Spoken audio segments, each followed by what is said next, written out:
This is Jonathan Yates with the University of Iowa. Welcome to the Politics of Sports. Hawkeye Nation is in the House of Representatives of the United States Congress on Capitol Hill in Washington, D.C. We are broadcasting live today from the recording studio in the basement of the Rayburn House Office Building across the street from the United States Capitol with the Honorable Stephen King from the 4th District of Iowa. Thanking you for taking the time to be with us today, Congressman King. Glad to be here. Thank you, Jonathan. Representative King is the Dean of the Iowa delegation in the United States House of Representatives. He was first elected to Congress in 2002. As Art Cullen, the editor of the Storm Lake Times, wrote in a headline in a July 19th piece about Representative King, he says what rural Iowa thinks. There is much to be said for a congressman who represents his district so well, and it speaks loudest in the only place where it counts in politics, as in sports, the final score. Taking office in January 2000, Representative King won his two most recent elections with over 60% of the vote in both 2014 and 2016.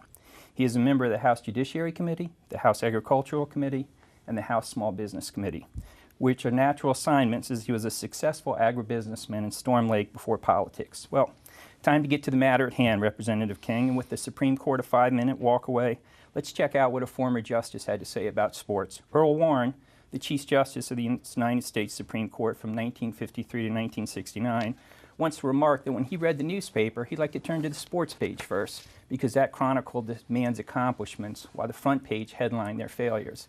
Sports now today is evolving more and more into a front page issue, with the Supreme Court recently deciding to hear a case that could allow for nationwide gambling in college. Do you think that that's good for the country, that sports is evolving and expanding? Well, I think it's good for the country that sports is evolving and expanding, and it's a natural thing. It's in our human nature to pay attention to sports, and it's not just an American thing, it's a global situation. But we do it so well in America, and we've generated so many different sports in America, from baseball to basketball, and the list goes on, because we're a competitive people. And that instinct for competitiveness goes way back into the history of our country. But I'm not one who supports the idea of expanding gambling especially on amateur sports. Okay. And I love the beauty of our college sports that we have, and I wouldn't want to upset that balance. So well, let's see what the Supreme Court might do and what Congress might do after that. But I like the balance that we have today, and I want to keep it as clean as possible. Now, what are the important values that you see in sports that make America great? Well, we know this. It's a microcosm of the real life, and that's why we put so much into sports from little on up. And I can think of little boys that at age 2, they took them in and worked them out on the mats and the wrestling mats. And after a while, those boys are going to state, not many years later. But the discipline that comes from that. Here in this Congress, Congressman Jim Jordan, who is a stellar member of this Congress, sits on the Judiciary Committee, and he's taken other leadership roles, is an NCAA wrestling champion. And one of his statements that I remember when we first came here as a freshman was, "Nothing good happens without discipline." Wow. And sports brings discipline. Jim Leach, a former member of Congress from Iowa, he was a championship wrestler at Princeton, too. So you don't get much better in wrestling than Iowa, that's for sure. And wrestling tests you about as much as any sport does, because you can always take that to your physical and your mental and your emotional and stamina limit. And there's always going to be some tough competition, especially in the Midwest. You're not kidding. So on May 13th, you tweeted that there were Iowans taking Iowa values to Kosovo. What are those Iowa values that you meant? Well, first is the values of honesty, our work ethic, our faith, our commitment to family values, free enterprise capitalism. All of those things are wrapped up, think of it as in the family farm. And if you'd roll that back to coming over here and walking beside a covered wagon, maybe leading the oxen, turning the sod, building a house out of it, sure, and then living off the land, and then building the communities. And they built country schools, and they built churches, and business grew around that. And we're still rooted in that. Our schools in Iowa still reflect that dedication to that country school, just written larger in the state of Iowa. We're dedicated to education, but we've always played sports, competitive sports, and because those sports bring out let me take this maybe even a little broader. If you look at the Declaration of Independence, life, liberty, pursuit of happiness. Those were prioritized rights delivered by our founding fathers. Pursuit of happiness is really an interpretation of the Greek word called eudaimonia, E-U-D-A-M-O-N-I-A. And that word meant to the Greeks and to our founding fathers the development of the whole person, the whole human being, from your physical ability to your intellectual and mental ability to your character to the faith and theology component, all those things that go together. And sports bring out actually I'll say sports bring out all of that in a human being. Well, let me ask you a question in terms of the Iowa value of community. How do you comport that with Iowa being one of the best states in the country for wrestling, which is purely an individualized sport, if ever there was? Well, because that's actually that almost seems like a trick question, but it's not. It's a legitimate question, and I just think of the dedication that's there, the discipline that's there, and we always want to hold up our end of the bargain. I mean that attitude, and we've run a construction business for 42 years, and I look at the people that come to work for us. They're good people, and they don't ever want to come out on a crew and not be doing their share and their part. And that's the same as it is on a wrestling team, for that matter. Yes, you're individually competing, but you are a team member, and your score helps the team, and you don't want to let your team members down, even though you're one-on-one out there on the mat. Dan Gable couldn't have said it better himself, so there's no question But he could do it a lot better. Let me ask you a question. In his book, On War, Karl von Clausewitz, the Prussian general in military status, wrote that war is merely the continuation of politics by other means. I think if he was alive today, he'd probably tweet or blog that sports is a continuation of politics by other means. Nothing brings a community together. My father grew up on a farm in the South, pre-segregation of schools, pre-segregation of military, and he likes to tell the story that when Joe Louis, the brown bomber, beat Max Schmeling, the Aryan Superman, Hitler's God, the whole town of Luray was gathered outside the barbershop to listen to the radio. All the blacks and all the whites were together cheering on Joe Louis, the brown bomber. Can you think of any time in Iowa when sports has brought the community together like that? In Iowa, you said. Well, I can think of our high school girls team going to state. And, you watch those girls, that's again from little on up. I watch these girls get taller and better and watch them play and practice. And they were a team that had that chance to go to state, and they went to state. And we knew every player on that team. We know the moms, the dads, the brothers, the sisters, and the aunts and uncles. And the whole community comes out and makes their trip down to Veterans Memorial Auditorium to watch the girls play. So are we talking Hoosiers here? Did they win the championship? Well, they didn't win the championship, but they won. They already owned the hearts and minds of the entire community. And my high school boys team, a couple of years after I graduated, won the state title down there. And it's one of the most exhilarating things in all of sports is to be there with your high school team. It's far better to be on it. I've never experienced that, but I had my sense of jealousy, and yet I shared in the euphoria of the championship that came to my high school team. You know, it says a lot about the state of Iowa that your fondest memories are high school sports. I don't think there's anything purer in America than the high school sports or to bring the community together. Yeah, it is that, and there's not dissent when it comes to the community support behind a high school team. There's going to be dissent when you get to the college teams we might pick out in our state. Sure. And we know about those things. But I don't know of anybody in the community of, I'll say, Odebolt Arthur, which was their girls team that went to state, or anybody in the community of the Denison High School boys team that when they won the state. I didn't know anybody that was an anti-fan. No. Everybody's a fan. It just doesn't happen. That's for sure. Let's kick it old school style with two of the best college coaches and athletes of all time, Dan Gable, the wrestler, and Hayden Fry, the coach. Now, Coach Fry once said, you can't control people. You must understand them. You have to know where they're coming from, their beliefs and values, what turns them on, and what they're against. Have you found that to be the case in moving legislation through Congress? Yes, you have to understand the core values in people. And I thought when I was first elected to the legislature, and I'm thinking the Iowa Senate, that's been 20 years ago now, here's what I expected was that I would go in there, I would sit down at my desk, I would do deep research and write these eloquent speeches, and then stand up and deliver them. And all of my colleagues, Democrats and Republicans, would surely agree, because it would be an eloquent statement about principle, but I learned otherwise. What could possibly go wrong with that vision? Yeah, well, I was just way naive, and I've learned a lot since then. But I still have the great hope and faith in human nature. But people are motivated by different things. Each personality is motivated by different things, and many of us have anecdotes in our background, our life experiences that control the way we think about policy and circumstances today. And if you can know that and understand that, and if you can provide some input that might counteract it when it's negative or enhance it when it's positive, that to some degree controls your ability to be effective in this legislative business. And you learn some of those things in sports as well, but and we learn sportsmanship. And in this town, you take it on the chin quite a lot. And I don't really like the idea to train people to be just to be good losers. I want them to be the best competitor they can be. And I want them to also be a gracious winner and understand whether they brought out the best in themselves and the best in their opponent. And then it's okay to be a gracious loser, but only when you've done your best and you've been. So I just that's part of what Iowa is about too, though. We are intense competitors in the state. Now, in terms of intense competitors, what was sort of the biggest difference for you to adapt to when you went from the Iowa General Assembly to the United States Congress? Well, in Iowa, as I served there for 6 years, I could look out across the floor of the Iowa Senate and I would see people talking to each other. And I would know what their conversation was about because I knew them. I knew all of them. I knew their wives, their spouses, our husbands as the case may be. I knew most all of the staff in the House and in the Senate. And I could walk in and see what was going on and just understand it. Here, business gets done behind closed doors and much by staff. How big was your staff in the Iowa General Assembly? I had one secretary part-time. And how big's your staff now? Oh, 15 to 17 in that area. And with 3 district offices? 5 district offices. 5. And 39 counties to be spread over 382 towns.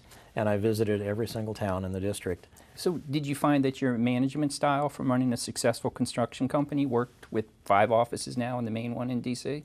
And it does. And it's this, that when I started out in the construction field, I remember looking at, I wanted to look at the plans. I wanted to see the projects that we were building on. And they never really thought that I needed to see that because my job was to run that scraper or run that bulldozer. Right. And I resolved that if I ever find myself in a position of management, I'm going to make sure that everybody knows the mission, the big picture. And I developed that kind of style and started a construction company on that. And it's flowed over into politics so that now that when everybody comes to work here in the congressional or in the construction business, which my oldest son owns today, it is the same thing. What's our mission? Well, here's the project that we're on. We want you to understand all of that. And when you're making decisions that reflect the will of the management up the chain, you need to understand what that mission is so that you make good decisions on the spot and we don't delay those decisions while we're sending a signal up the chain to get a yes or a no or a maybe or an amendment. And that's really paid off. And I don't go in and order people to do things. I just talk to them about what we need to do. Sure. And my ideas, and they pick up on the ideas and they generate their own and we have a synergy. And I love coming to work. I'm so happy with the team that I have to work with. And we've reached a place where it's just a very enjoyable thing, and everybody has frustrations in their job. Let me ask you a question about reaching across the aisle. I think highly of Congress. I've written articles praising Henry Waxman, who was a very liberal Democrat, and praising my old boss, Roscoe Bartlett, who was a very conservative Republican. Who has it surprised you that you could reach across the aisle and work with? Sort of like the coach who has to take his team forward and work with the other side when necessary. That surprised me. I think people would be surprised. He's left Congress now, but Dennis Kucinich. Sure. He was and remains a good friend, but he was my best friend on the other side of the aisle when he was serving in this Congress. And it's because he's a liberal and I'm a conservative. Sure. And but there were times that we met around on the other side of the circle. And which issues would there have been? Well, I can think of one of them. Because he was also from an urban area too. He was Cleveland. Yes, and he wanted to do a congressional, I believe it was a congressional gold medal for a Polish hero, and he made the case to me, and so I supported his resolution to do that, and we got that job done, and it made a lot of Poles happy in places like Chicago and Cleveland, I Sure. presume. But what I liked about Dennis Kucinich and still like about him is that he's an honest broker. Yes. If he tells you he's going to do something, he will do it, and he'll circle back and make sure that you're aware that he's following through. And I just have a real affection for him because of his integrity, even though his philosophy doesn't match mine at all. No. Now, speaking of gold medals, you got to bring up Dan Gable. So Dan Gable had a quote, "There is no match space for malcontents or dissenters. One must neither celebrate insanely when he wins nor sulk when he loses. He accepts victory professionally, humbly, He hates defeat, but makes no poor display of that. Does that reflect the Iowa values you were talking about? I believe so. That's very, very well said, and I had not heard that quote. But it does reflect, it reflects Dan Gable, his style, his history, his career. And I don't remember anything that he said or done that broke outside of what you've just given as his quote. But I do regret Larry Owings' victory over Dan Gable, and I wish Why don't wish you he tell had us what that that back was about again. so the audience knows we're really going old school on this one. Yeah, that was just as I remember. His one loss in high school and college, his last match in college. Yeah. The Russians searched near and far to try to find a wrestler who could beat Dan Gable, and they couldn't. And he won the gold medal at the Olympics. And here I'll say this, another narrative about Dan Gable. He came to Denison to speak to the Chamber of Commerce as a guest speaker, and by then he'd had, I don't know, 2, 4, 6, or 8 new joints put in his body. And he stepped up there to the podium, and he looked out at about 400 or 500 of us that had filled up Kronk's Cafe in Denison, and he said, "I can whip you all." I'm surprised there were only 500. Now, do you think the Gable's values are reflected in Iowa politicians and the success so many of you have had, like Jim Leach in Congress? Well, surely they are in Jim Leach. And Jim Leach not only took the athletic competitiveness that he learned, and I think mirrors much of Dan Gable, but also his intellectual competitiveness. Yes. There's no question Jim Leach he's a fine, highly valued intellectual, and I also find him to be a man of character who listens well. And I do remember when I first came into Congress as a freshman, and he was the dean of the Iowa delegation. Sure. I kind of watched as he was. There's like he didn't come around close to me right away, and so I thought I need to get to know Jim Leach. So I sat down next to him and talked to him a little bit, and I could see that when I reflected my respect for him, any caution he had melted away. Sure. And he became an intellectually honest friend who was looking to do the best for Iowa and America. I had the exact same experience with Chairman Leach as a staffer. He had written a particularly good Dear Colleague, and I complimented him that one story up in the Rayburn office building, and he talked my ear off for 45 minutes. And I had to get to an appointment, but when you're a staffer and a member talks to you, you listen and it's, yes, Mr. Chairman, no, Mr. Chairman. So you're there till he's done. Yeah, Chairman Leach was a great guy. So let me ask you a question. In terms of talking great universities, it seems to be that most university towns vote very liberal. And most state legislatures now are Republican-controlled. So how does a Republican navigate, the political waters? You want to take care of your colleges and universities, that's for sure, but you have to be faithful to your political values and your supporters. So how do you navigate that? You got great universities, University of Iowa, Iowa State. How do you support them when they might not vote your way and see issues the same way? Well, I can speak to it directly because it's part of my job. But I do meet with the representatives from our Regents universities in Iowa on a regular basis, and that's UNI and Iowa and Iowa State.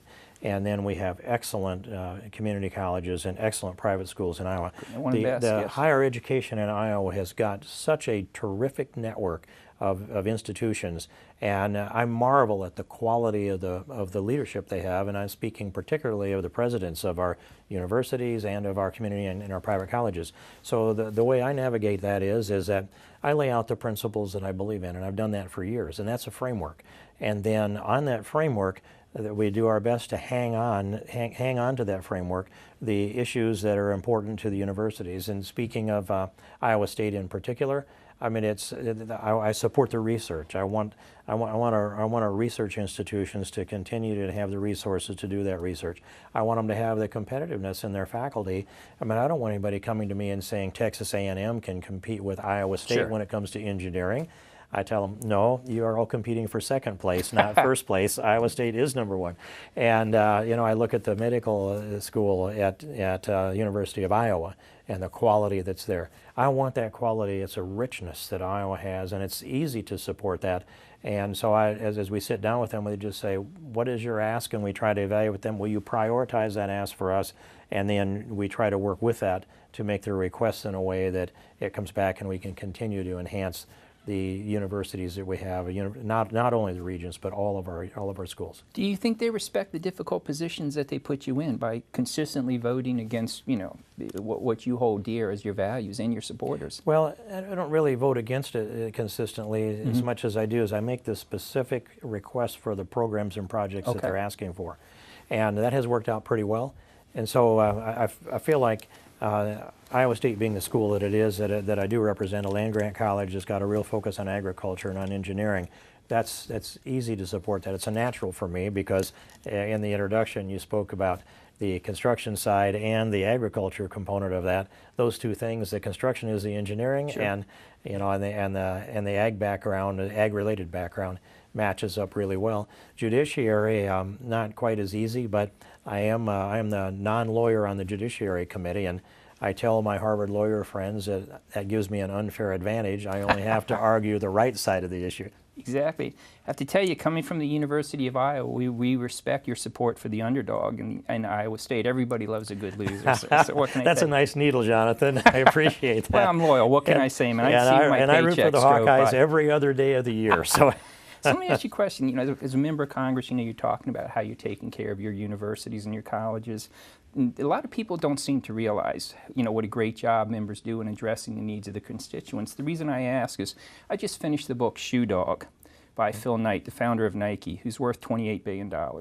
And in his book, he talks about how his company got a huge customs bill that would have put them out of business. So he flew in from Oregon to meet with Senator Hatfield and Senator Packwood, and he was stunned when he met with them. He came prepared to do battle. He was gunning for bear. He thought he was going to have to fight with them. But they basically said to him, hey man, you know, we got your back. We took care of it. What else do you need? And he was stunned. Have you found that out too with your constituents? They're stunned by the great job you work for them, that you actually care, that you take it very seriously being a public servant? well, I hear that a lot. That's a very definitive and stark narrative that you've laid out. I'm trying to think if we have one as clear as that. I don't know that I can think of one on the spot here, but it is. We're in the business to help people. Without question. And it is. And every day I might do a meeting every 30 minutes for 10 hours, and that's a busy day. But then I have to take a break to go vote a few times and pick up a media interview and do those things. But we are constantly meeting with constituents, rotating through the office. And what I'll do is I'll come in there and start the meeting. I'll stay as long as I can. When the meeting's over, I have to then take a minute or two to talk to the staff on what's our action item. Sometimes, many times, it's an action item we'll talk about while we have people in the office, but then sometimes it's an action item you don't quite want to say publicly. Sure. And then, so we're shifting gears on that and moving along. That's the approach. We want to help people. And if I put it into a single narrative, let me see, it was during the primary season, the last election. I'm out in the district traveling to some of the 382 towns, and my staff person, her name is Andrea Easter, and as we're going down the road, she's driving, I'm riding, and I looked up and I said, Andrea, what would be the effect? What would happen if we lost this election? And she drove for a little while and she said, that would mean we wouldn't get to help people anymore, sir. And I thought that was the perfect answer. We're in business to help people. We want to do that. We want to cut red tape. We want to help people that are in stress and in dire need, from our veterans, our active duty personnel, retirees. It's just what we do, and the staff that we have has the right heart for that. Now, everybody expects you to help your constituents, you know, but why don't you tell us about when you haven't helped American citizens? I've read a lot about the 3 miracle kids from Tanzania, so we've seen it in the paper. Why don't you tell us what's going on since you've done such inspirational work? Now, this is one of the most gratifying things that I've had the privilege to be involved in. And the narrative on the Tanzanian miracle kids comes this way. I was in a trip into the Balkans. And now, where's that? That would be, I was actually in Bosnia, in Sarajevo. Okay. Thank you. And I received a cell phone call from Dr. Steve Meyer. He's a friend, a pheasant hunting buddy, and he spends half of each year in Tanzania with his mission and his volunteer pro bono medical work that he does. And so I know how driven he is and how dedicated and how reliable and committed he is. And he said, I need your help. There's been a bus that crashed in Tanzania. Some of his people were right behind that bus. And the bus had 2 teachers, a driver on it, and then 35 12 to 13-year-old Tanzanian kids. It crashed nose down in a ravine. It killed everyone in there except the last 3 that were in the back of the bus, where their blows were somewhat cushioned, but they were broken into pieces. Just a whole series of broken bones.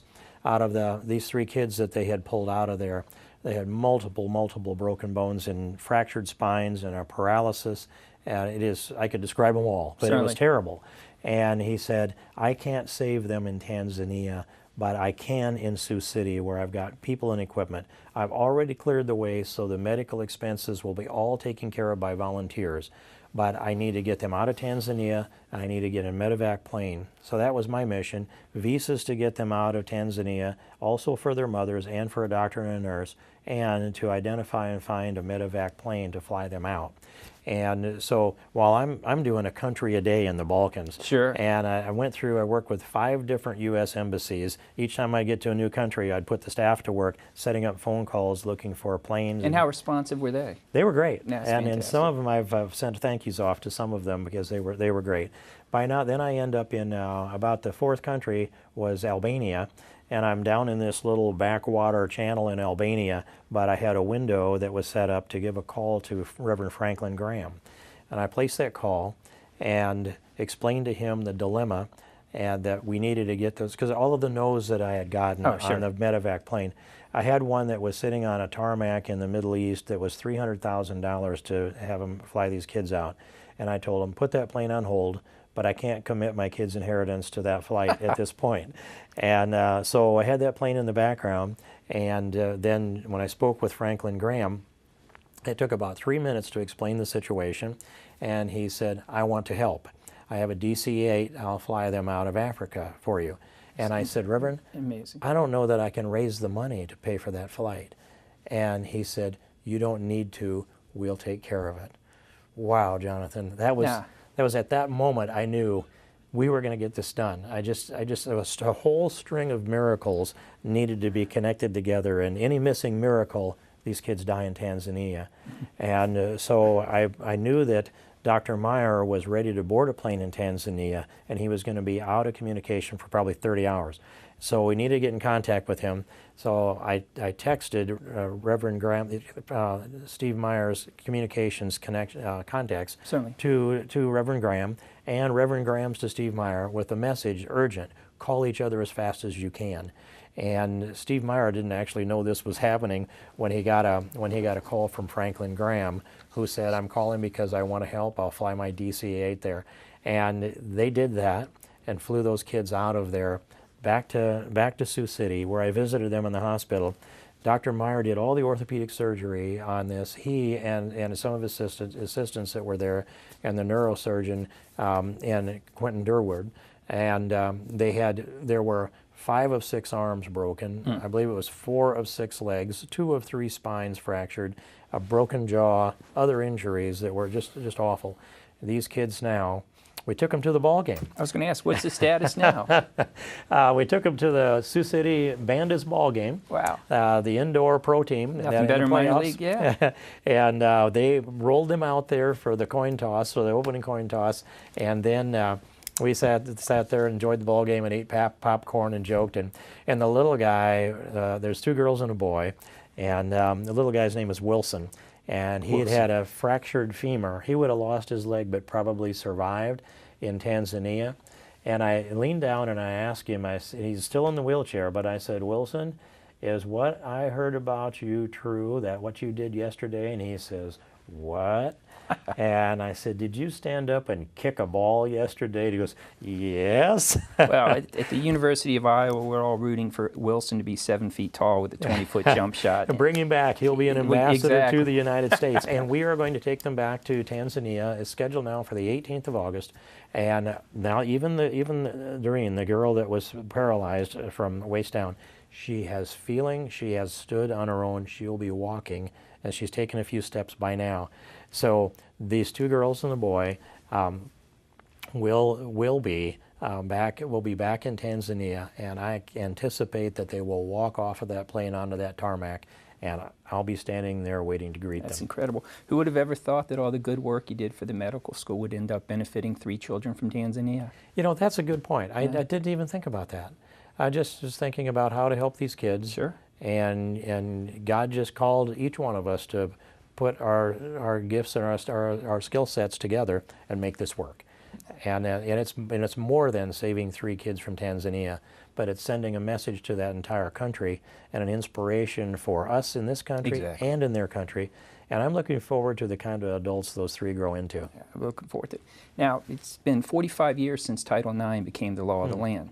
which required that there be equal funding for men's and women's sports, among other mandates. Now, you have a female chief of staff. You're obviously open-minded, have no problem with that. I mean, what do you think of the benefits of Title IX and what it's done for the country, particularly after speaking about your girls' basketball team from your high school in your district? Well, it takes some examination to look at the big picture of Title IX. And at first, my chief of staff is actually Sarah Stevens is my chief of staff, and she is not only she's female, she's the youngest chief of staff on the Hill. Sure. And so I've never really paid any attention to that. If they can do the job, Sure. if they've got the right attitude, the right aptitude, and the right set of values, and the right work ethic, that's all I'm looking for. And I'm looking for somebody that can connect with me.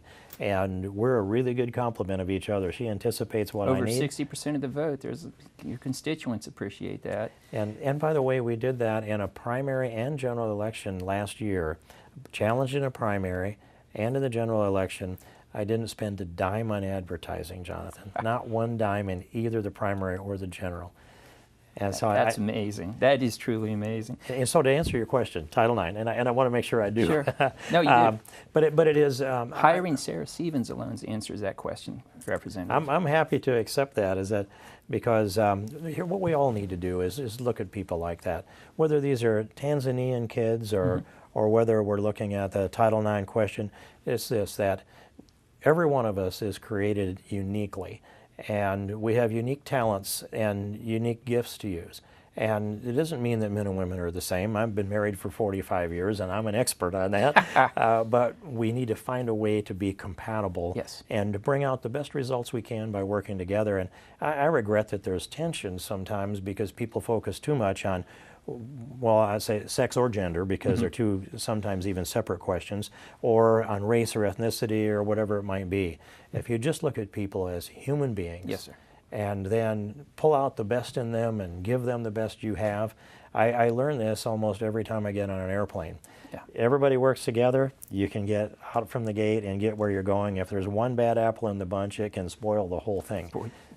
Air travel certainly is that way. After coming back from Denver on United, I can attest for that. That is for sure. Let me ask you another question about Title IX. In rankings of the best universities in the world, American schools dominate. In the world rankings, 13 to 16. Do you think that Title IX has contributed to that, to the American higher education system, the Iowa States, the University of Iowa's, the Grinnells, the NIUs dominating? You know, that's an interesting question. And it can be answered yes or no, and I think make an argument on either side of this. But I'll say sports in general build that kind of team spirit, that the fan base, the loyalty that brings the alumni back to make their contributions to the funds that help the universities that we have in the higher education. So when you have men and women that are participating and they go off into life as successes, yes, those successes are directly the targets of the fundraising efforts that go on in our universities. And so on balance, I have to say yes, Title IX has helped that. But I also, I have to say I lament losing the Iowa State's baseball team, the men's baseball team. There's some places there where we paid a price. And I don't know that that was a good decision. There should have been a better way to get that done, in my opinion. So without digging too far into that, on balance, yes, and there's a pro and a con to degrees on either side of that argument. Let me read you a quote, speaking of athletics and the greatness of American universities, from the Clemson president when they asked him, Dr. James Clement, about the impact of football in his school. He stated, quote, "People are happier, people feel good. That allows me to recruit more students, raise more money, and spread the message of the good news of the rest of the institution. Academics and research, facilities, it goes a long way, and in fact we do it the right way. Our student athletes graduate, and I would argue we have the best coach in the country because it teaches them so much about life. It's a winning formula." Do you think U.S. schools would be ranked as high if they didn't have that winning formula as a result of Title IX? Probably not. Probably not because of that description that's there. And I think I didn't say it nearly as eloquently as that quote does, but it reflected pretty much the same thing in my previous statement. He had more time to prepare to say that, sir. Well, and he's probably better at it, and he lives it. So when people live it, they also have they're better able to articulate it. But I would say that those, when you think of what it'd be like if try to imagine the University of Iowa, the Hawkeyes, without Herky. Sure. And or try to imagine no Hawkeye football, no girls basketball, no field hockey. No me teaching his politics of sports if that happens. So, Well, probably right. Yeah. Yeah, certainly that'd certainly be right. And if you take all that out of there, then what's the spirit of the University of Iowa, or Iowa State, or UNI for that matter? Where does that spirit come from? What Sure. unifies you? I mean, do you go out there and hold up a sign that says, "We are excellent in academic achievement"? It just somehow it just doesn't have the zip. Well, let me ask although you a that's what question. it's about. What is it about that winning formula that Clements talked about in Iowa that has powerhouse programs not only at the major universities like Iowa State and Iowa and NIU, but the small schools such as Grinnell and their legendary basketball team? What adds to the winning formula from the state for the institution? There are a number of things, but as I spoke earlier about our work ethic and the unity of our families that we have in comparison to a lot of the rest of the country, for that matter. There are all of those good, wholesome qualities that are their heartland qualities, and I called us earlier the heart of the the heart of the heartland. Yes, sir. That's all there. That's part of it. But another one is that if you think of it, we don't have a pro sports team of any kind, a high-level pro sports team. We have semi-pro sports teams. So we don't have the Twins or the, we don't have the Cardinals or the Cubs to root for. We do, but they're not within the state. And if you look across the river to the west into Nebraska, everybody's a Husker fan Sure. over there because that's what they have. Well, in Iowa, we've had competing high-level institutions, Big Ten and now Big 12, still in my memory, Big 8. Sure. And that competition has made us, it's really focused us, and I think that there's something else. If you look at, there's at least a couple of counties in the state that have strong public schools and strong parochial schools that compete against each other. I see how that works. But we've got regent schools that compete against each other, and that competition is good for Iowa because the competition raises the excellence that we have. And with Grinnell, the same thing. We have good private schools across the state, and that competition helps. There's other elements along the way, Sure. but I'd say competition is the biggest part of that, and it makes everybody better, even though there's a little friction sometimes when we're competing. Now, do the private schools dominate in any sports? I mean, I was just looking at a ranking of the top 50 high schools in wrestling, and Blair Academy, a private high school in New Jersey, is number one. In Iowa, what's the breakdown there? Do the private schools donate one sport, the public's the other? I don't know that they do in that way. I mean, we've have the private schools and the public schools have competed against each other. If you think of the state basketball tournament, for example, they're in there competing against each other. Oh, both do? In an effective Oh. way. And I think that's good from a sports standpoint, but also they compete for students in the home turf. Sure. And that makes them better. Let me ask you a question. There have been some studies out that show that income inequality is affecting sports.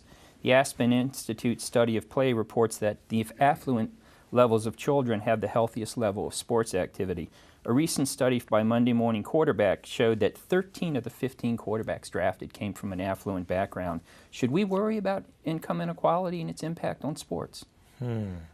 I think sports instead has been an entry level that let people that come from a lower income background compete on a level playing field Sure. with others and be able to move through there and succeed. I wasn't aware of that statistic. I can kind of understand it because there's a thing about if you grew up in a family of high competitors. The Mannings? Just exactly. That's exactly where I was going. Andrew Luck and his father? Sure. Uh-huh. And so there are a number of things there. I mean, you could speculate on the genetics. That usually gets people in trouble when we do that. So I won't do that. Certainly. But I will say there's also an attitude that's within that family. And those Manning boys were raised by an excellent quarterback, Sure. Archie Manning himself, whom I followed from high school on. Sure. And so I know this from the construction business too. My oldest son does an excellent job, and I'm so happy that he owns and runs that company with the level of professionalism that he does, and they're successful. And I think, where would he be if he had grown up in a different family? We've done something, and here's what people don't think about. They think about, well, so-and-so inherited $1 million or $1 billion, Sure. but what about the inheritance of that work ethic and that knowledge base and that Sure. culture that causes you to think The with Iowa a values positive that you attitude. talked about. Yeah. There's Iowa values, exactly. If I'm gonna look at a little baby in a crib, so there's two of them that are nearly identical, which one's gonna make the best quarterback? Well, the one whose dad played quarterback. That would have been a safe bet. So do you think there's any role for the government in income inequality in sports, that it should step in to try to either state, local, or national? I'd say absolutely not, except for equal opportunity. They're going to have to take the initiative to come out on the field and compete. And when they do that, they have to have equal opportunity. And I know that even in high school sports, sometimes there's a player out there that some might think wouldn't be a starter if it weren't for the social position of the parents. And you have to figure out how to crack that. Yeah. And in real life, it's actually another good thing about that. Let's just say that you may at least believe you're better than the person that's starting ahead of you, but you think that the family has more influence with the coach, so you're on the bench. Okay, life's a lot like that too. And it discriminates against you over and over again. And you have to figure out a way to crack into that. So figure out a way to get in the starting lineup. Or figure out a way to play so well when you're out there that they can't bench you. Or maybe you don't ever really get into that, but you learn the lesson and then you go on to something else, and then you apply that bitter lesson to make you better so that you can succeed, and then treat others with a level of respect and give them equal opportunities along the way. Sports and life match each other, and it isn't always going to be equal or fair. I mean, anybody that's raised 2 or more children knows there's no such thing as fair. Dan Gable could not have said that better to himself, sir. Let's go back to the Supreme Court. They granted cert last month. They're going to hear Christie v. NCAA that could allow nationwide gambling. Now, Iowa's got casinos. 4 states do have legalized gambling. We all know about Nevada, but the other ones are Oregon, Montana. Now, so the question is, previously you did state you were opposed to gambling. What do you think is going to happen on Congress if Supreme Court says, open the gates? We're pro-government, we're pro-business. We don't think the government's got any point into it. So Iowa's got casinos. You've got gambling in Nevada and other stuff. So what do you think is going to happen in Congress? What's your position going to be?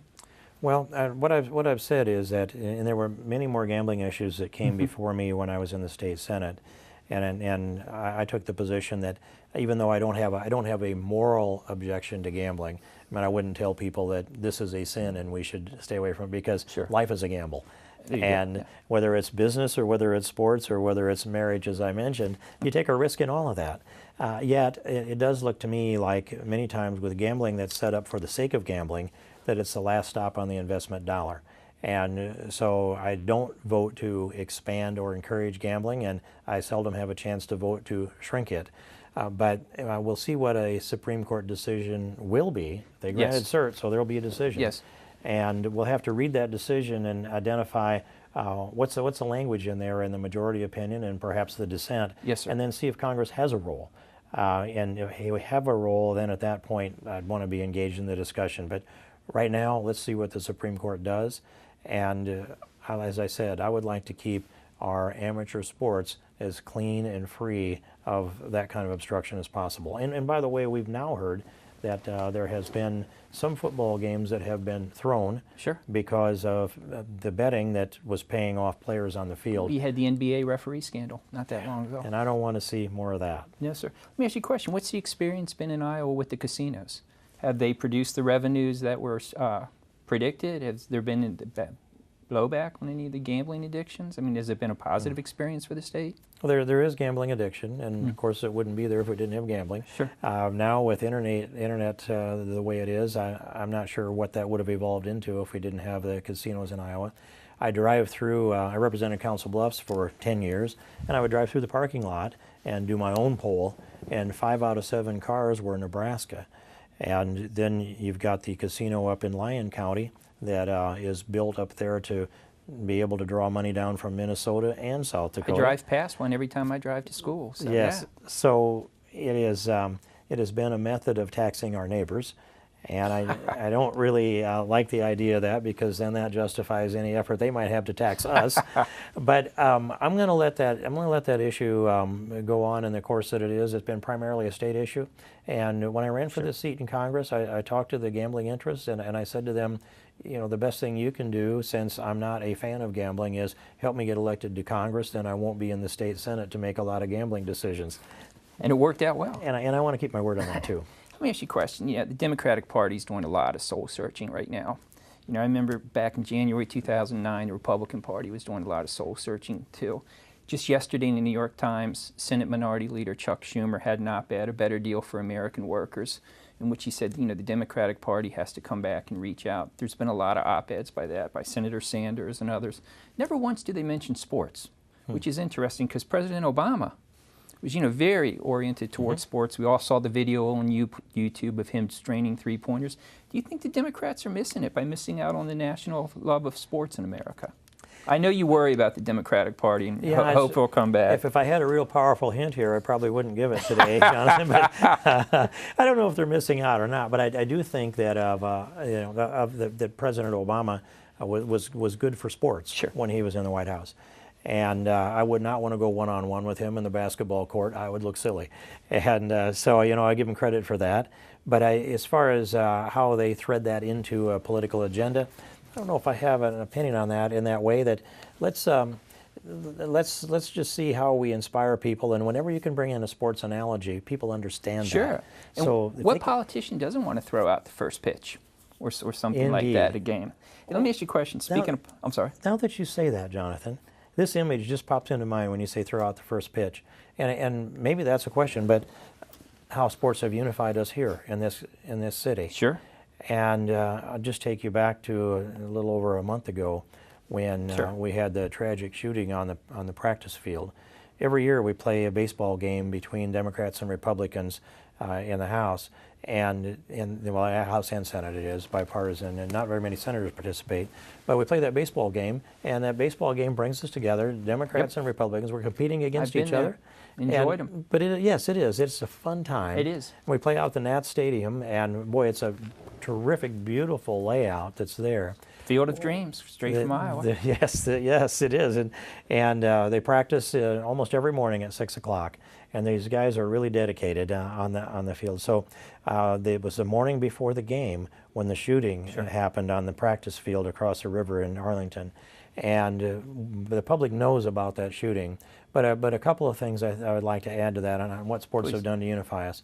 One is this, that as soon as the Democrats were on a different field practicing, as soon as they heard about the shooting of the Republicans, then they gathered together for a prayer. You don't read about that in the paper, that's no, for sure. You sure don't. And when we gathered up the information on this, and people were shocked and stunned, but it didn't take very long, some hours later, for the speaker to make the announcement we were going to go ahead with the ball game the next day. Yeah. And we did, and we went out to the stadium, and here's and so it's Democrats and Republicans.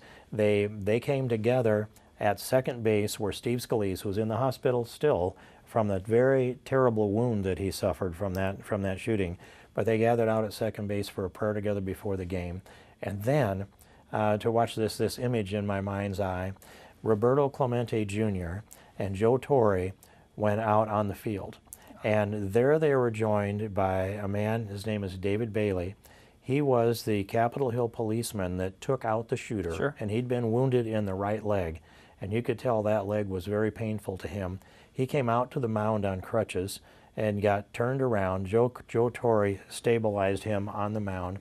And Roberto Clemente Jr., his son, went back behind the plate. And an officer took one of the crutches from David Bailey, the hero that saved the lives of who knows how many members of Congress, took their crutch, and David Bailey stood on one leg and delivered the first pitch. That's something. Man. He doesn't get better than that first pitch. So let me ask you a question. Most people think that politics is geared toward the big corporations and special interests in this country. But it was one of the most prominent liberal politicians of our era, Barney Frank from Massachusetts, who, when asked in a recent interview, what should everyone understand about the political system, replied that they have more power than they think. That people in my business are much more willing to listen to the voters than the voters understand. The problem is that the voters don't often speak. Small-town democracy works better than people know. Big money is very important, but on the issues that the voters speak out on, they will kick big money's ass. But yesterday in the New York Times, Senate Minority Leader Schumer, another liberal Democrat by way of Harvard, wrote, quote, "The wealthiest special interests can spend an unlimited, undisclosed amounts of money to influence elections and protect their special deals in Washington. As a result, our system favors short-term gains for shareholders instead of long-term benefits for workers." So my question for you, sir, who's right? Barney Frank, Harvard class in 1962, or Chuck Schumer, Harvard class of 1971? Can Storm Lake take on Morgan Stanley and win in Congress and the Iowa General Assembly when it happens? When they have to take it to the mat? Before you framed the question, I had drawn a conclusion that they're both right. Okay. And I don't mean to be contradictory about this, but Barney Frank's statement is if the people would mobilize, it'd be more powerful than the special interests. Yes. And Chuck Schumer is saying the special interests are powerful. But I don't think he spoke to the mobilization of people in the way Barney Frank did. And of course, I know both individuals, Yes, sir. and I served here in Congress with Barney Frank for years. So when I think about can the people in Storm Lake take on these special interests, it takes me to another place, and this is I happen to have the privilege of being one of the most independent voices in the United States Congress. And I didn't plan this strategy when I came here. I just have an independent attitude and a set of convictions that I believe in that I've accurately represented to my constituents, and they've voted in the fashion that they did. But here's what it takes to be an independent voice. And first, when you arrive in Congress, you're elected as a freshman. The party will gather you around, Democrat or Republican, and say, your job is to raise money for the party. Right. We'll take care of you politically. You vote the way leadership directs you to vote, unless you really can't for fear that your constituents will revolt on you, and all will be right with the world. And by the way, pick out one topic that you can be an expert on, and maybe you get to amend that a little bit over a career. I listened to that, and I thought, that's not what I came here for. No. And so The great ones don't it work is that way. No, and for me, all of these issues, not one, but it's a whole smorgasbord of issues. I have this voracious appetite to be engaged in so many things that direct the destiny of our country, and I'm not going to pass them up because somebody in leadership said pick one. So that was one thing. Sure. But here's what produces an independent voice. You have to have constituents that will support you. Well, the way to do that is if you believe what they believe, if your convictions match their convictions. Your voting record is testament to that. Yeah, and so I grew up there. My roots go down multiple generations into northwest and north central Iowa. That's part of the family's going back as far as the family lore is, and I go back home every chance I get, and they restore me.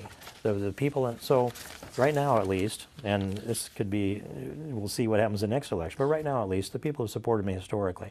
So you have to have voters that will support you. Second is, you have to have an independent fundraising network that is, it can't be dependent upon the special interests. It can't be dependent upon the party. It needs to be, you have to be able to raise enough money in your district and perhaps outside of the district to get reelected. The third thing is to have an independent media voice, so that if there's going to be an entity that will come in and try to punish you for a particular position, that you can just step in front of the cameras or the microphones and say, here's the real deal. Yes. And they won't believe it unless you've been honest with them every single day. And you don't have to spend money on advertising, which So makes that even more impressive. That was an amazing thing, and I Sure. never imagined we'd ever get away with that. We're getting towards the end of the interview. Let me ask you one thing. What do you want to leave the message to my students about politics? What do you want to leave the message to people of Iowa and America and in Tanzania about politics in the United States?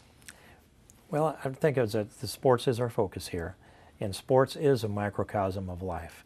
And whenever you compete, you need to do so with honesty, with integrity. Do your training and your work ethic, do your homework, and be prepared, and have discipline. And then when you engage in that, engage in the classroom the same way you'd engage if it's on the wrestling mat or on the basketball court or wherever it might be. And build friends, the kind of networks of people that will lift you up and pull you up to a higher plane. And you'll notice that you'll have friends that are looking to you to pull them up to a higher plane as well. And realize that the people that you're going to class with now, the ones you're going to Sure. university with now, many of them will be your friends for a lifetime. You're building a network for a lifetime. And networking cannot be overstated in its value. That my father made only a couple of bad pieces of advice to me. One of them was, just do good work and let your good work speak for itself. Don't worry about the rest. You didn't pay for any advertising, so apparently you did listen to the old man. We have a good network. Yeah, And that's good life advice, not just in politics. Well, Representative, I got to tell you, George Gervin, the Iceman, one of my favorite basketball players of all time, he was asked when he scored 45 points back what the meaning was, and his response was, just the way the Lord planned it, ice be cool. I like Hawkeye that. Nation, be cool, Congressman. What a Thank you for your terrific time, sir. conclusion, It's been an Jonathan. honor and a privilege. Thank you. I've enjoyed it.